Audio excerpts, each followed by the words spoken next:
Again, about the same size. Mr. 15-inch track here, running up and down the hillside.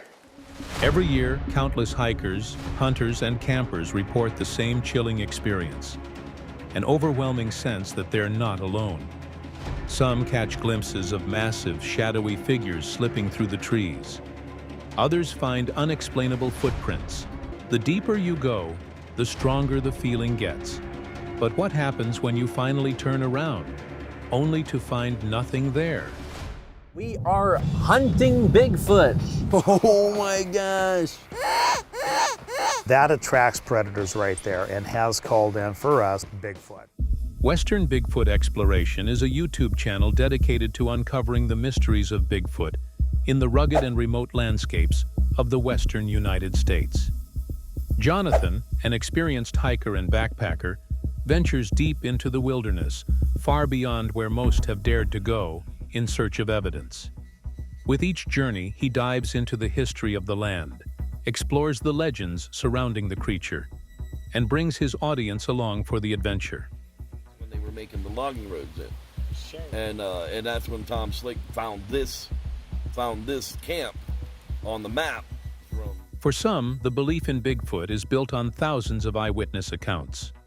Others approach it scientifically, examining footprints, vocalizations, and patterns of reported sightings. And then there are those who don't see it as a belief at all. It's a fact, something they know is real because they've seen it with their own eyes. In Northern California, one location has become synonymous with these encounters: Bluff Creek.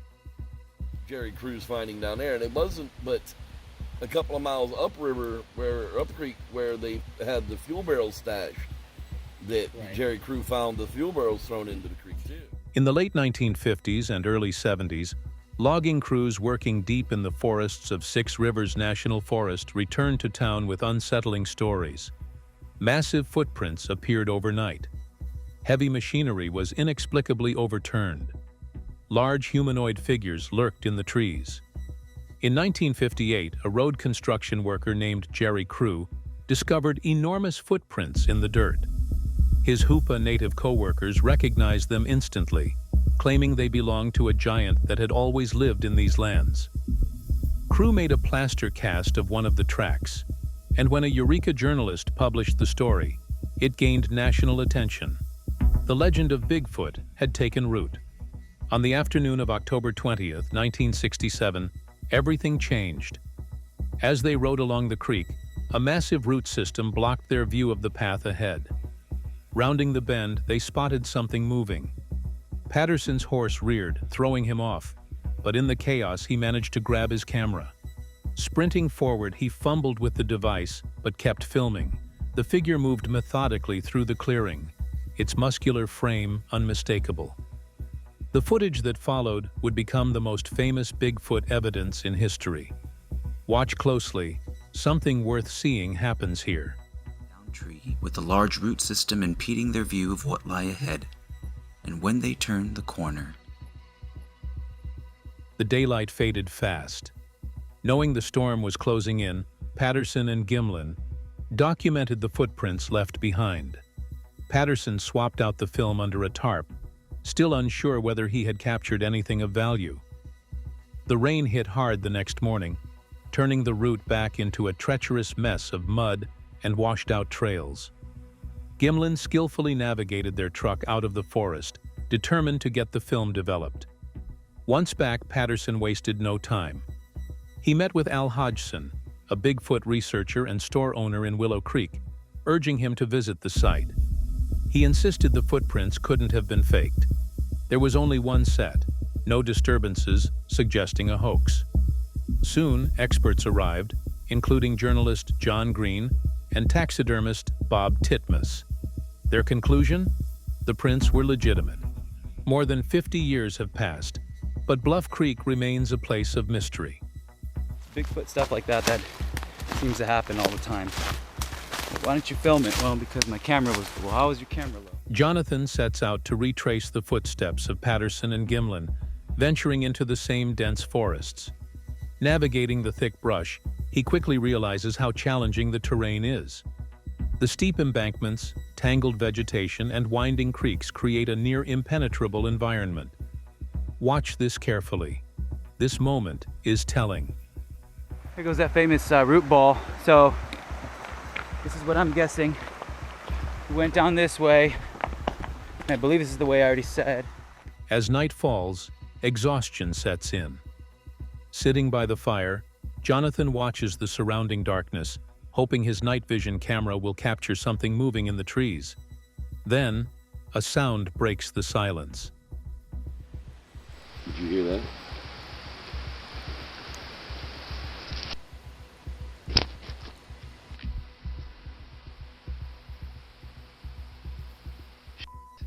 A long, resonant call echoes down the canyon. It's deep, powerful, unlike any known animal in the area. Listen closely. This could be important. Did you hear that?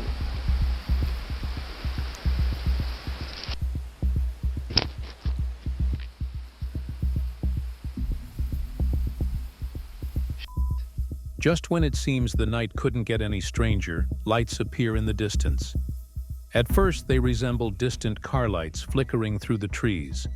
Then, figures approach the camp. Unexpected visitors. There's someone squatching on Onion Lake Road. We just heard a Sasquatch. I see lights coming from over there. They look like car lights. Rowdy Kelly of the Bluff Creek Project and his friend Greg have arrived, bringing new energy to the search.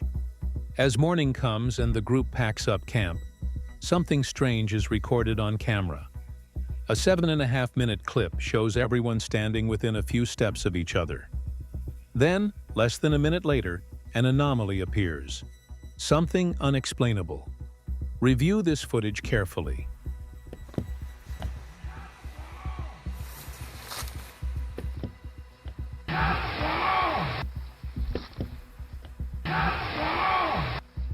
Bluff Creek still holds its secrets.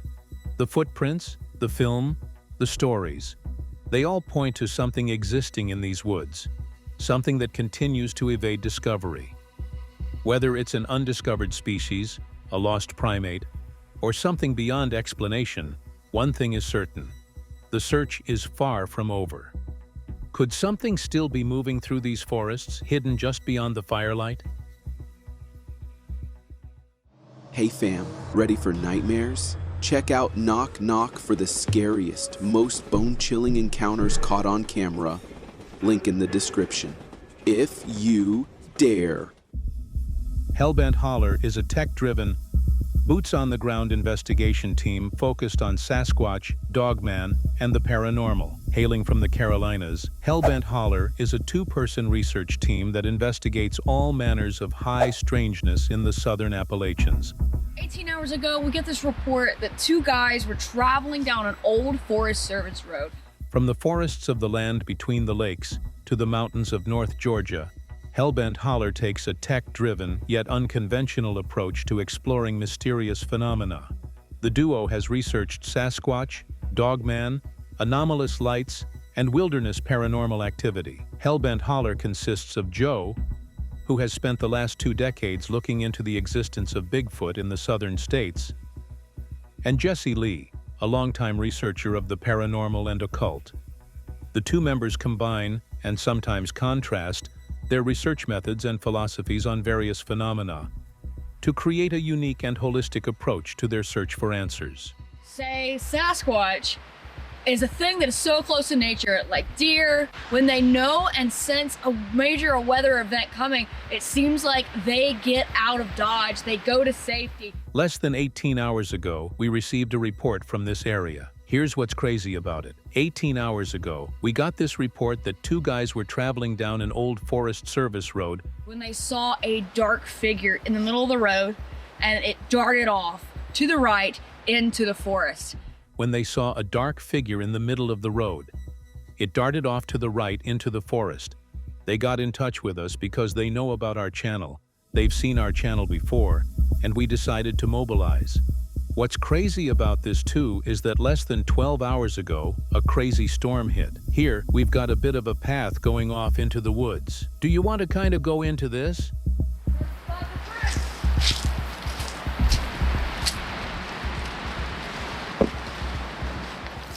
Yeah, let's check that out. Hey, you got a lot of creek bed running back through here, so I can get my chest pan. There we go. All right, let me look over here real quick. Lots of old creek beds crisscrossing back through here, bo. It's headed that way. Whatever this is, take a look. What does it look like to you? Yeah, it does. Looks like we're running into a lot of old creek beds through here. Now, areas like that are great for marking indentations very, very clearly. Got a bit of a path going off into the woods here. We do have a bit of a path. You want to kind of go into this? Yeah, let's check that out. Check this out right here. Now, this is in the middle of this roadbed, in the middle of this mud. So this got a deluge of water over the past 10 hours. So this got a deluge of water over the past, 10 hours. This has just gotten a deluge of water. This has just gotten a deluge of water, so this would have been gone. This is pretty recent. Now, it is still kind of washed out and faded a bit because it's taking on water right now. So this would have been gone. This is pretty recent. Now it is still kind of washed out and faded a bit because it's taking on water right now. But that is a very clear foot shape, isn't it? You can still see a little bit of the big toe mark. But that is a very clear foot shape, isn't You it? can still see a little bit of the big toe mark. Yeah, right here. You can still see a little bit of the... Yeah, right here. You can still see a little bit of the big toe mark, but yeah, water is taking it away pretty quickly. But look, that's a print. That's fresh as all get out. Footprint you left normally Yeah. is not anywhere near as deep as that. Uh-huh. So, and then look where you're at. We're downhill right. That's super fresh. Yeah, and this area is so undisturbed, such a short time ago. So this is exciting. This is something super fresh. Do you want to head in that direction that it's going? So this is something super fresh. This is You want to head in that direction very fresh. that it's going? Yeah, it's going that way. Let's it looks like there's some... Yeah, it's going that way. It looks like there are some strange land formations that way too. So let's do it. Let's follow the track, follow the path, take us on in. There is a path of travel here that we're following right now. Got to drop off right up here. Honestly, that looks like a thing. Look at the... Look how... This is almost like a huge print to me. That's a big one, and that is definitely headed in that direction. Yeah, but you see this kind of... I don't know how far. Look at this. What's going on? Weird. All right, let's take a look at this. So this is something super fresh. This is You want to very, head in that very direction fresh. that it's going? Yeah, it's going that way. Let's That's been bent over and thrust into this collection of brush and vines.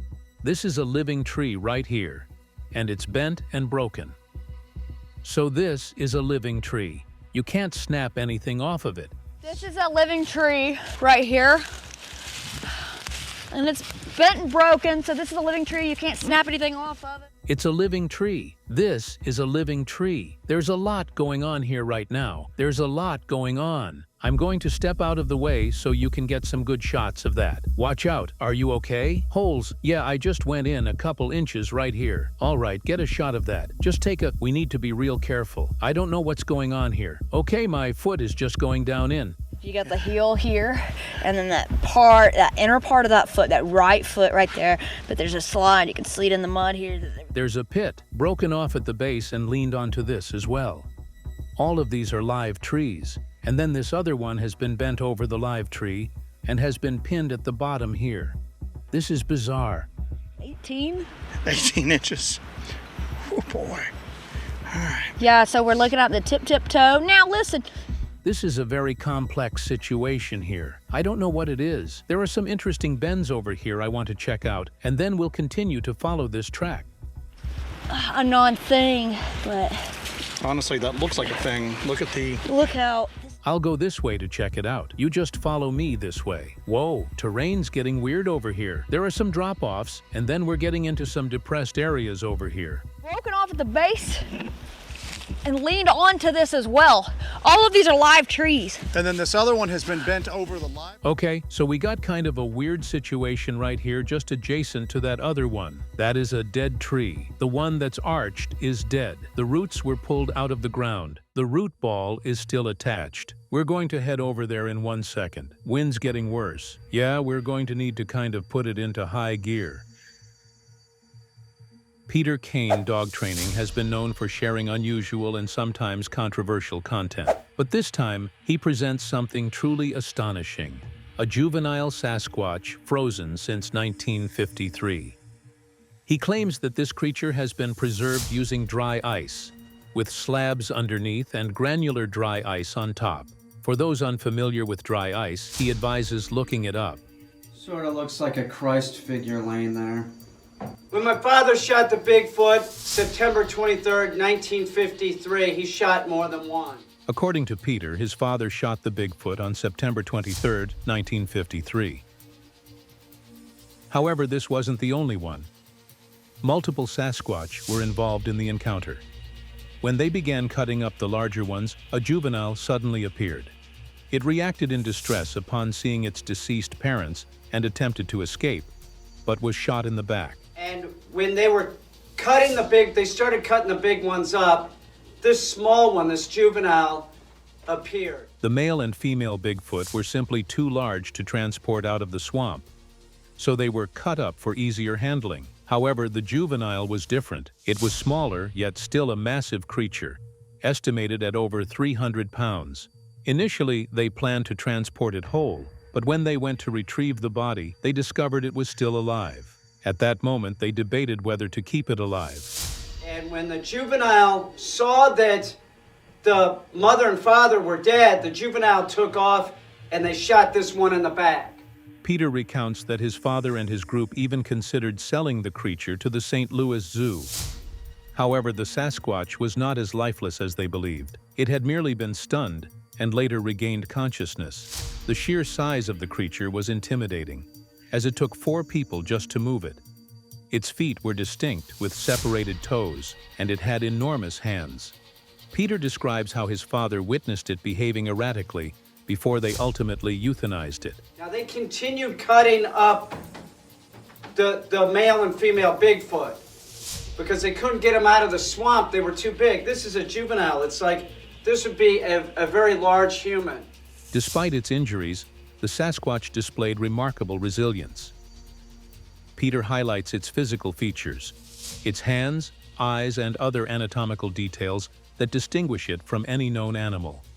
He points out the creature's large testicles, reinforcing his belief that this was an entirely different species, far removed from any human or primate we currently recognize.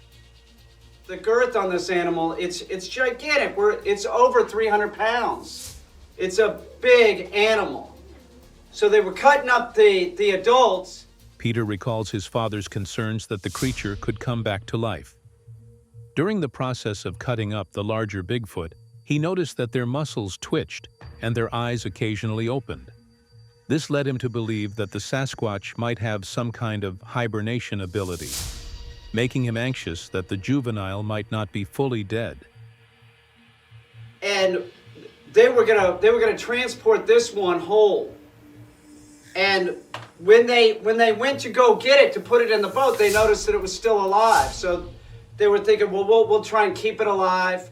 His father was not only worried about the Sasquatch reviving, but also about the possibility of someone discovering the juvenile's location.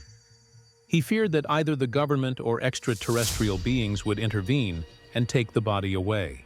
Peter suggests that Bigfoot might not be of earthly origin, but rather an extraterrestrial species. I know that my dad said that they had plans initially to talk to the St. Louis Zoo and sell it to the St. Louis Zoo. To support his claims, Peter provides a close-up of the Sasquatch's eye and even showcases one of the guns used in the encounter. Though he isn't sure if this particular weapon was responsible for taking down the juvenile, he confirms that it was used to shoot at least 1 or 2 of the creatures. But the beast that they thought was dead was just stunned, and it came back alive. You can't make judgments about my dad. Peter then shifts to revealing more about the storage of the Sasquatch. He explains that it is kept in an underground bunker, one of many built by his father, who was a survivalist. The bunker is located somewhere in New York, though Peter refuses to disclose the exact location. He warns that no one will ever find it. Look at that. If that creature was coming at you, you would do the same thing. That is a very large animal. You know, like I said, it's way over 300 pounds. It's probably over 350 pounds. He also mentions that an infant Sasquatch was involved in the event. According to his father, the mother Sasquatch had killed the infant, although the reason remains unclear. This revelation adds yet another layer of mystery to the entire story. Yes, and the toes are separated. And my dad said the thing went ape shit and started, you know, trying to hit everybody, grabbing stuff, and they couldn't control it, so they had no other option. Southern Ontario Sasquatch is a YouTube channel famous for exploring mysterious forest structures that seem to appear in the wilderness without explanation.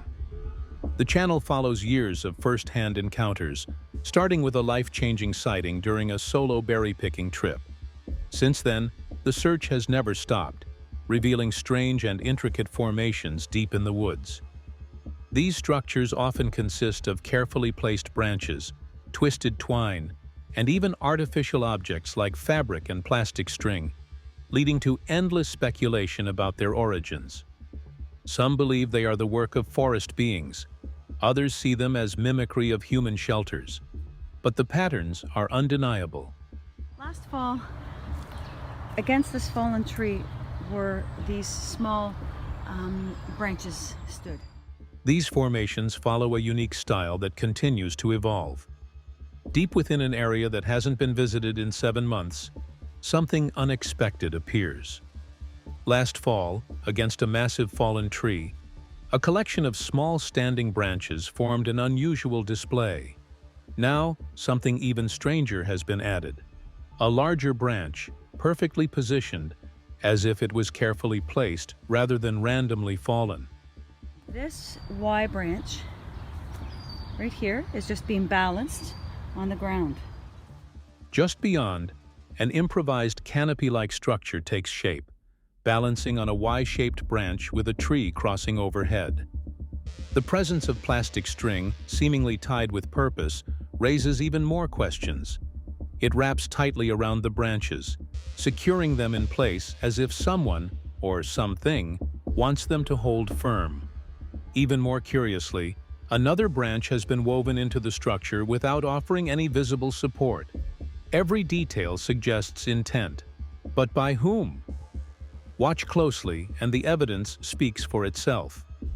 Moving deeper into the forest, an even larger structure comes into view, one that defies explanation. In November, it was already an impressive sight, but now it has grown into something almost architectural. The complexity of the roof alone challenges any assumption that this is a naturally fallen arrangement. Layers of branches interlock in a way that seems too deliberate to be random. The creators, whoever they may be, seem to specialize in building overhead covers, forming intricate roofs across the landscape. Some believe it's a form of mimicry, an attempt to replicate human shelters without fully understanding their function.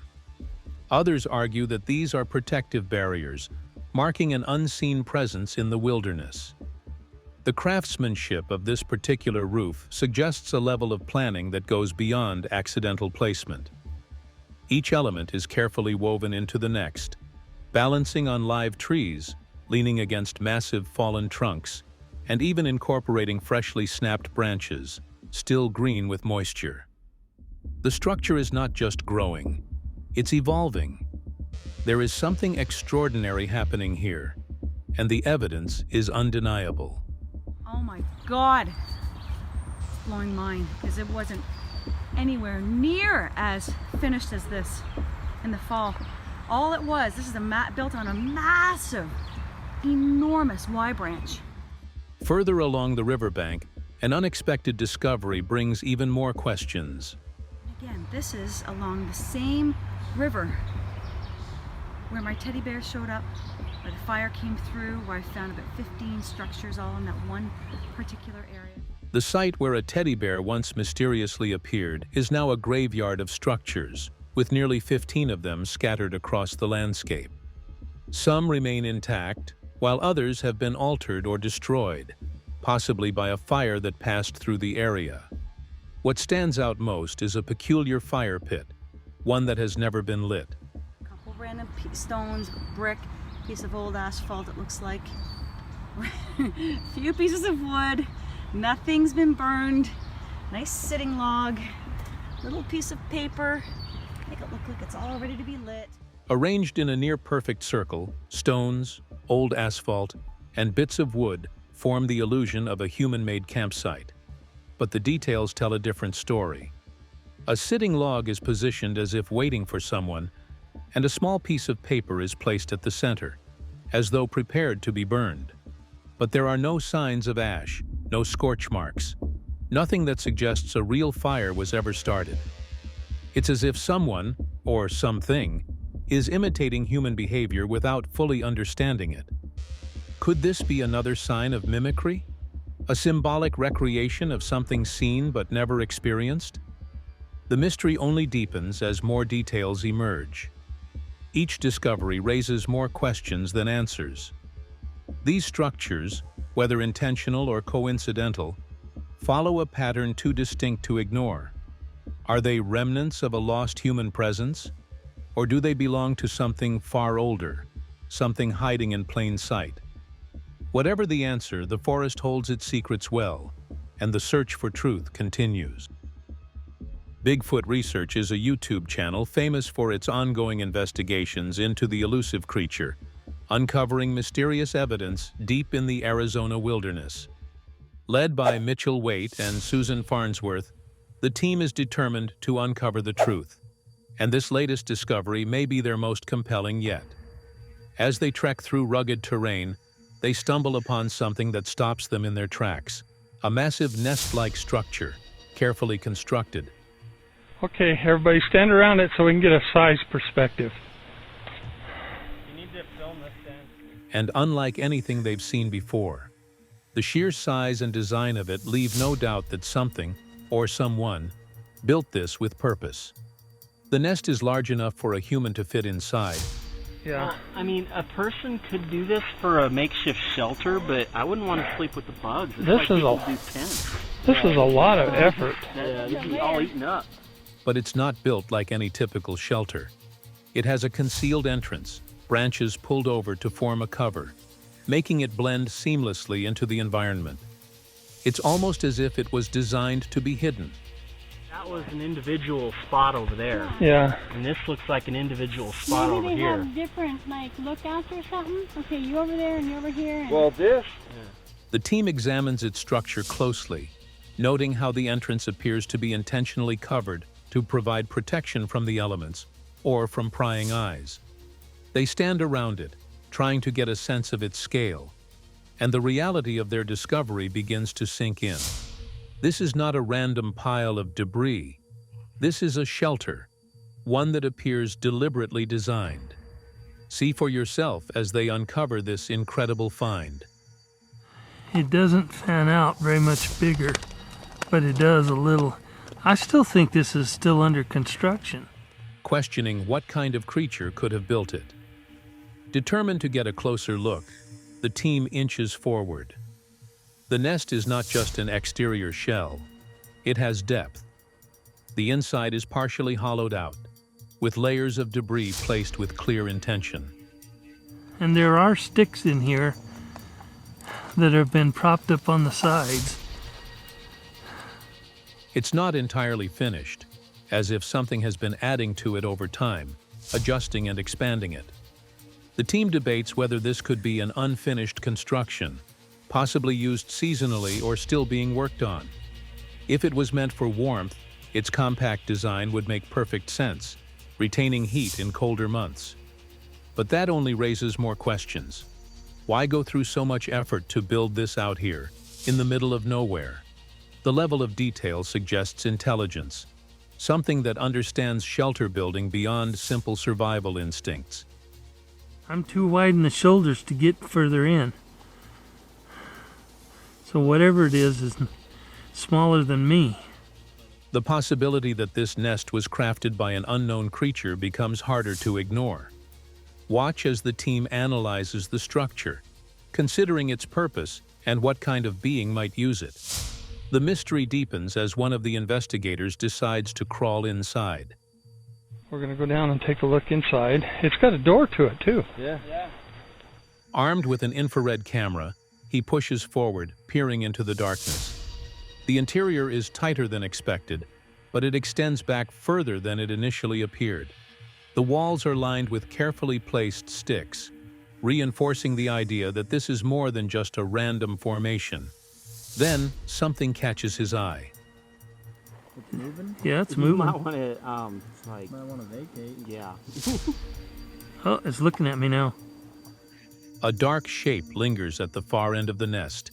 It's small, barely visible, but it moves. A wave of unease washes over the team as the realization hits. Something is inside. The investigator tries to make sense of what he's seeing, but the camera struggles to capture the details. Whatever it is, it's watching him. He knows he's intruding on something's space, and for a brief moment, there's an eerie silence. Then, with a cautious retreat, he backs out. I think I'll back out. I think that'd be a good idea. Leaving the mysterious occupant undisturbed. What was in there? Was it an animal taking shelter, or something more? Witness this tense moment as the team processes what they just encountered. With every discovery, the evidence continues to grow. The snapped branches, the carefully placed materials, the hidden design of the nest. Each detail adds another piece to the puzzle. The Arizona wilderness holds secrets that have yet to be uncovered, and with every step forward, the mystery of Bigfoot only deepens. What else might be out here just beyond the reach of the camera lens? The search continues. Welcome to BuzzFeed Unsolved Network. This is your one-stop destination for all things mystery, true crime, conspiracy, supernatural, and everything in between, including the hit series BuzzFeed Unsolved, Supernatural, BuzzFeed Unsolved, True Crime, and much more. We are hunting Bigfoot. Oh my gosh. That attracts predators right there and has called in for us Bigfoot. We are hunting Bigfoot. Oh my gosh. The eerie call echoes through the forest, a squawking sound meant to attract predators, and maybe even something more. The team is deep in the woods, surrounded by darkness, with only their equipment and instincts to rely on. You guys see that, right? Whoa. That's Bigfoot. You guys see that, right? Aria whispers, eyes wide with a mix of fear and excitement. A shadow moves in the distance. Matt, ever the skeptic yet eager for adventure, takes a deep breath and pushes forward. When did the kind of Bigfoot connection happen? We were on a motorcycle trip and we were in the woods and talking about Bigfoot to each other. The journey began with a simple conversation. When did the Bigfoot connection happen? Someone asks. And we stopped and suddenly have a revelation because he knew about my Bigfoot experiences and he's had Bigfoot experiences. Joey and his friend recount their experiences, moments that sent shivers down their spines. We were on a motorcycle trip, deep in the woods, talking about Bigfoot, he explains. Then suddenly everything changed. The tales continue, one more chilling than the next, revealing first-hand encounters with something unknown.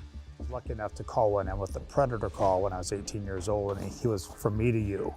And he was holding brush apart with his arms, just looking right through. I was lucky enough to call one with a predator call when I was 18, Joey admits. He was right there, just a few feet away. We're gonna pour the plaster of Paris and it'll harden. And then when you pour it, don't pour it directly on the print. Pour it a little to the side so it rolls in. That way it won't disrupt. We're gonna pour the plaster of Paris and it'll harden, Matt says as he prepares a cast. When you pour it, don't pour it directly on the print, Joey advises. Pour it a little to the side so it rolls in. That way it won't disrupt the shape. Matt chuckles. Good thing you said that. I was about to go right in like a swimming pool. There's a story about one guy said that his friend shot at a Bigfoot as the Bigfoot was walking away. The atmosphere shifts as Joey recalls a chilling story. There's this story about a guy who said his friend shot at a Bigfoot as it was walking away. Turned around and looked at him, and he didn't know if he hit it or not. He thought he did, and then he kept walking, just didn't hurry his pace. He was disappointed. It turned around and looked at him. He didn't know if he hit it or not. He thought he did, but it just kept walking, didn't even hurry. The weight of the story lingers in the air, adding to the growing unease. Before nightfall, Ray and Joey were nice enough to share with us some warm food and coffee. We then prepared for our final test of the night, calling a Bigfoot. As the night grows colder, Ray and Joey offer some warmth in the form of food and coffee. But the real test is yet to come. The team prepares to make a call, an attempt to summon the legendary creature. We are going to pick up the casts we made earlier of the coyote paw and the elk track. And now, when do I get to eat it? Whoa. That's Bigfoot. They retrieve their plaster casts from earlier, examining the eerie prints of coyotes and elk. Now, when do I get to eat it? Matt jokes, but his humor is interrupted by a realization. Whoa, that's Bigfoot. The cast in his hands is technically a large foot, but is it proof of something more? The excitement is palpable as they move into the night. With thermal imaging cameras in hand, the group navigates the darkness. We've had most of our experiences, Joey and I, and separately, most of our encounters have been after dark. Joey and his team, seasoned veterans of night encounters, guide the way. We've had most of our experiences after dark, Joey explains. So what we like to do is we set our clients up with, we have a couple pieces of night vision that we're going to use tonight. So we set up with night vision. We have one that works off of ambient light, do it like this, and you can see things walking up on you if you want to, right? Also, Matt downloaded an app for a thermal. It works off ambient light. If something's out there, we'll see it. The tension rises as the forest comes alive with mysterious sounds. Then, a sudden noise, a powerful, bone-chilling screech. Did you hear that? Someone whispers. The flashlight beams cut through the trees, reflecting off something in the distance. It was like eye shine for a second. Yeah. Look, it's a glinting again. What is that? It was like eye shine for a second, Matt says, voice unsteady. Yeah, see, Aria exclaims. It's glinting again. The eerie lights flicker in the darkness. What is that? The question hangs in the air, unanswered. Look, there's 3 sets of eyes. I see 2 sets. Oh, they're all excited now. They're all coming. One at a time, please. They're all calling the cops. More eyes appear. Look, there's 3 sets of eyes, Matt points out. I see 2 sets, Ray corrects him, tension thick in the air. Oh, me. Jesus Christ. Then, a series of sounds, game calls squawking, distant movement, and a sudden, unmistakable noise. Oh, beep me, Aria gasps. Jesus Christ! The moment is electric. Look, they cry out, but the figure is gone, just like that. Thanks so much for joining me on this. It was my pleasure, minus the maggots. Only sad thing is that you didn't get to deliver on the promo you cut against Bigfoot. The night draws to an end, but the adventure isn't over. Thanks so much for joining me on this, Matt says. Oh, it was my pleasure. Minus the maggots, comes the response. The only sad thing is you didn't get to deliver on the promo you cut against Bigfoot. That's true. I didn't put his ass in a bag. Like I said I would. Plenty of days ahead, though. Matt smirks. That's true. I didn't put his ass in a bag like I said I would. His laughter is met with knowing glances. Plenty of days ahead, though.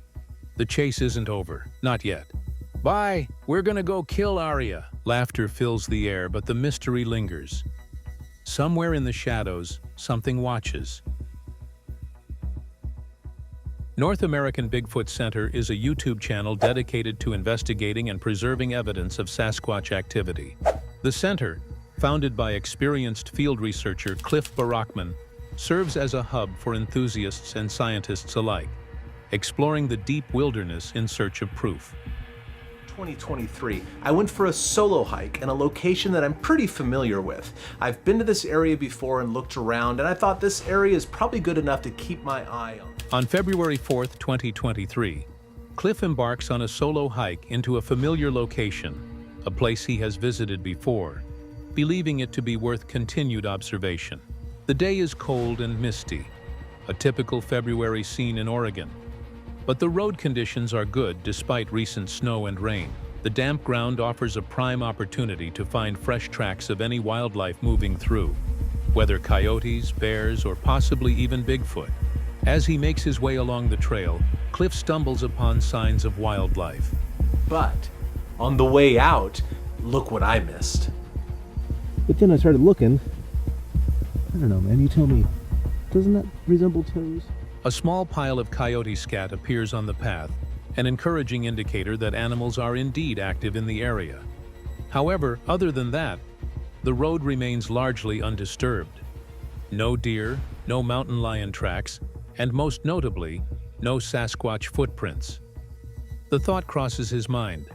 Perhaps this isn't the right place, or maybe it's simply not the right time of year. The only way to know for sure is through repeated visits, tracking patterns over time. This footprint, even though I think it's a maybe at this point, this footprint, if it is what I think it is pretty subtle. With that in mind, he continues onward, determined to see what the rest of the trail might reveal. A set of impressions in the ground, partially covered by leaf litter, appears to resemble toes. The marks are subtle, yet distinct, lined up in a way that suggests a footprint. 5 rounded shapes form the front, while the rest of the indentation curves slightly. The problem is the surrounding debris. Casting the print would be difficult, as any attempt to remove the leaves would only reveal more rocks underneath. Still, it's a fascinating discovery. I don't think we can cast this because I stepped on top of this leaf litter and I started moving it away already, but there's not going to be any details underneath. It's just going to expose the rock. One that makes him wonder how he walked past it without noticing earlier. Perhaps the print wasn't there before. Maybe something stepped in that spot while he was deeper in the woods. It's a possibility that lingers in the back of his mind. Watch closely. Something catches his attention on the way back, a detail he completely missed before. Now watch as the most crucial part of the process begins, the delicate retrieval of a plaster cast. Having taken the time to create a mold of one of the prints, Cliff prepares to remove it from the ground.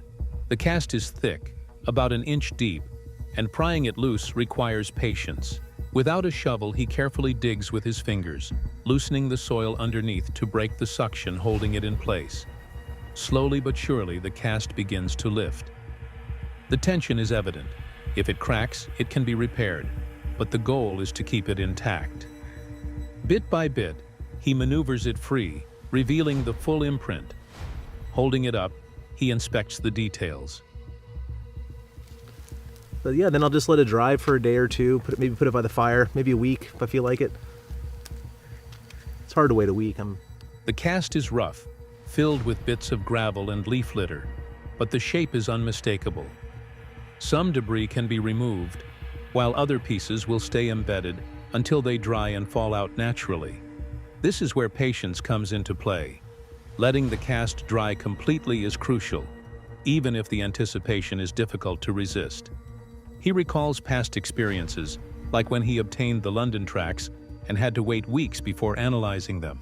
The waiting game is part of the process, but the reward is worth it. Another find is just ahead. Watch as Cliff scans the rocky terrain for additional signs. As he glances back over a particular area, something catches his eye.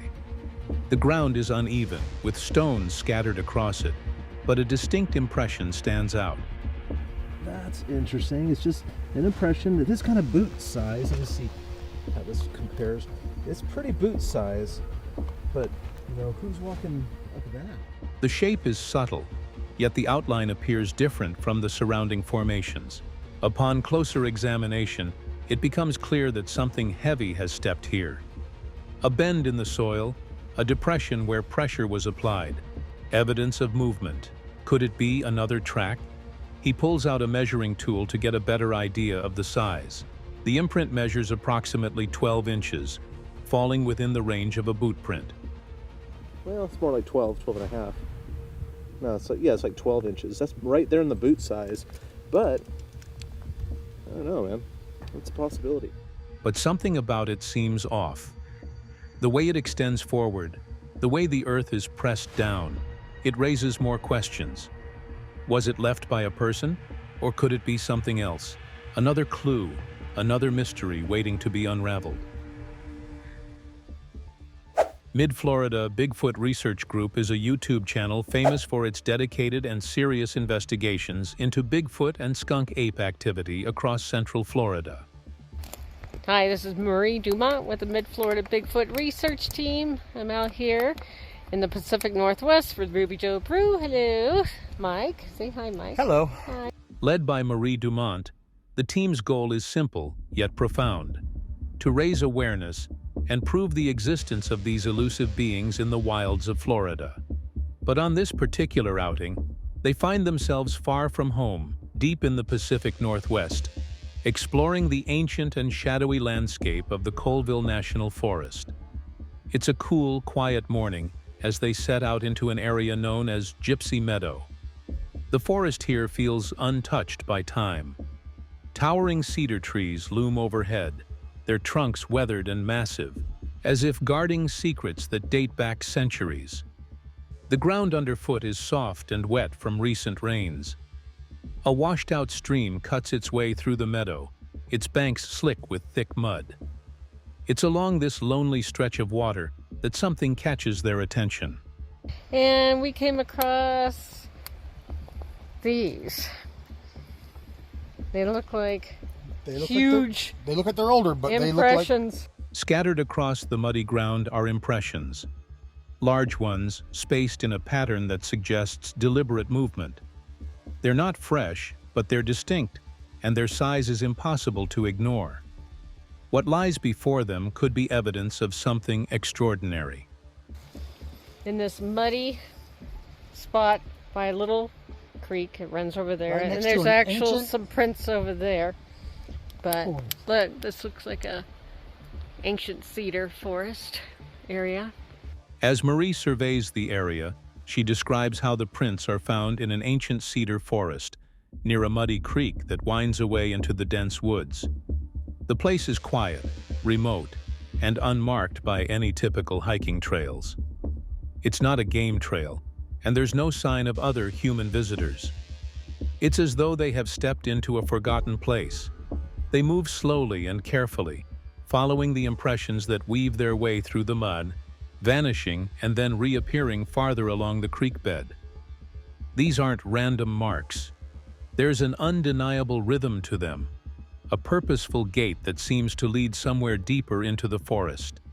So it's You might find a really very interesting. Just curious what the size of this one is. I can tell you from the scan, it is 16. 16. 16. And probably 6 inches wide, right?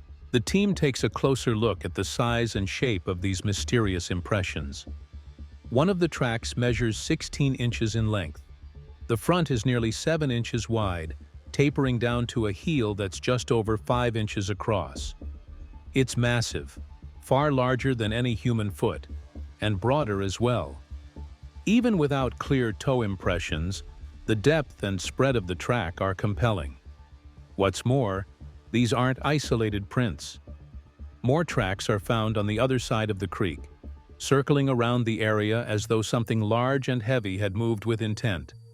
The way they're spaced and the direction they move tell a silent story of something, or someone, passing through.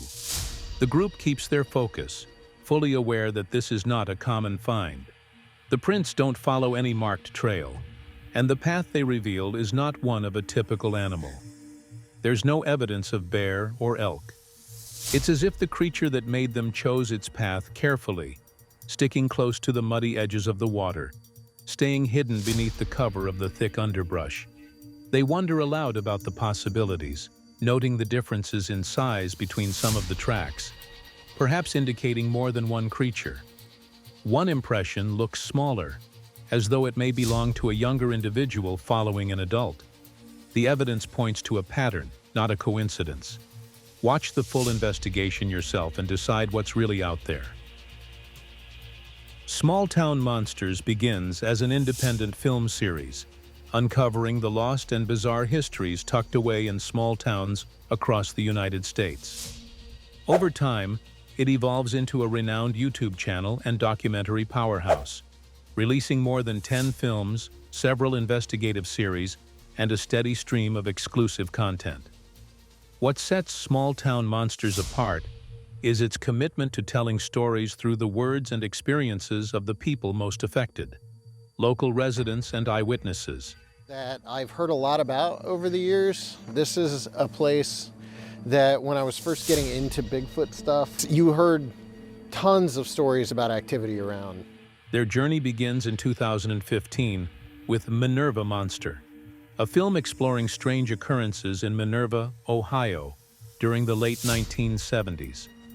Years later, they continue pushing the boundaries of cryptid investigation, focusing on folklore, eyewitness accounts, and deep investigations into unexplained phenomena. In an episode of their series Bigfoot Decoded, researcher Mark Deworth recounts his own extraordinary Bigfoot sighting near Wells Creek, Ohio. Mark DeWorth had told me that there's a strip lake back here. So it hit me that this is all strip mine land. The area has long been known as a Sasquatch hotspot, and Deworth's personal experience only adds to its mysterious reputation. As he approaches the edge of a pond, he hears a strange sound, something that strikes him as similar to a mother goose in panic. But when he looks to his left, he realizes it's not a goose at all. It's a Sasquatch. More specifically, a female Sasquatch. When asked how he knows it's female, Mark describes its obvious features: its breasts hanging noticeably, wide hips compared to a narrower waist, and an overall appearance that reminded him of a woman who had given birth to many children. The creature makes an odd, almost goose-like sound as it walks away from him along the edge of the strip pond. Mark stands there in complete shock, his jaw hanging open.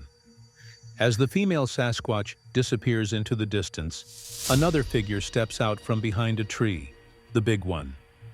The larger Sasquatch seems to be watching from a distance, stepping into view just as she walks away behind it. Got right almost to the edge of the pond, he heard what he said like a mother goose in panic. And as he came to the edge and looked to his left, it wasn't a mother goose, it was a Sasquatch. For Mark, encounters with Sasquatch leave a lasting impact. He shares how his own life-changing sighting occurred in Minerva back in 2021. Even now, he replays the event in his head nearly every day. A female Sasquatch, though, and I said, well, how would you know it was a female? He says, well, it had obvious breasts, they were hanging there. And he said it had very wide hips as in compared to its waist. The memory lingers somewhere between a pleasant nostalgia and a frustrating mystery, like a puzzle he's never quite able to finish. Yet, despite the lingering questions, there's a sense of excitement. He says almost like a woman that's had many children. And he said it was making this kind of goose sound as it was walking away from him. And he said, I just stood there with my jaw hanging to the ground. Watching Mark wander through the same forest where his first encounter happened reveals an almost giddy energy. It's refreshing to see such passion from a researcher, one who has lived through an experience that forever changed his understanding of the world. A life-changing incident is something that I've experienced for myself. Mine was a Bigfoot sighting in Minerva back in 2021. Later in the episode, Mark describes another moment that rattles him to his core. He recalls a time when he's out in the field, recording footage. A friend notices something is wrong and asks him point blank, I still replay that event in my head nearly every day. The lingering effects are somewhere between a pleasant sort of nostalgia, a frustrating mystery that I'm always trying to unravel. What did you just see? A ghost? Mark answers, Bigfoot. His friend reacts with confusion and disbelief, demanding to know where and what Mark saw. At this point, Mark is visibly shaken. His friend urges him to pause the recording and take a breath. Mark complies, stopping the camera and calming himself down. And a puzzle that I'm trying to put together, but always find myself missing different pieces. For Mark, there seems to be an almost giddy excitement in being here. His friend comments that Mark looks like he's in shock. Mark did manage to capture some of it on video, but he's reluctant to share the footage. He admits that he doesn't like showing people what he recorded. He once told his friend about it, but never showed the actual video. And then someone will say, hey, could you take me down to the area where your incident happened? And it's like, well, come on, let's go find it. And of course, after you look around for a bit, you realize. Then Mark recalls something chilling. 3 men had walked in about a quarter to half a mile back from where they were. He suspects that when they initially entered the area, the Sasquatches were already bedded down nearby. And when the three men split up, one leaving and two staying, that's when the Sasquatch made a decision to follow. I've heard stories about Bigfoot, but he goes, I've never seen anything. But he goes, have you ever heard of badgers in Ohio? Mark reflects on a hard-learned truth. When there's one Bigfoot, there's always more than one. And I remember him walking up, and he walked on this side of me. And I remember him looking at me, he says, what'd you just see, a ghost? And I'm, Bigfoot. He's like, what, where? Small-town Monsters continues to shed light on the strange and unexplained, giving a voice to those whose experiences defy easy explanation. Their dedication to storytelling and investigation makes them a standout in the world of cryptid documentaries. Well, there's and I couldn't explain it. And he says, can you just pause recording? And I did. I stopped recording, calmed down. He said he looked like I was going through shock. And their work offers a compelling glimpse into America's most enduring mysteries. So, what do you think? Was this a genuine encounter with Bigfoot, or something else lurking in the woods? Drop your thoughts in the comments, especially if you've ever had your own strange experience out there. And if you want more real-life cryptid encounters and deep dives into the unexplained, make sure you subscribe and hit that notification bell. Who knows? The next story might be yours.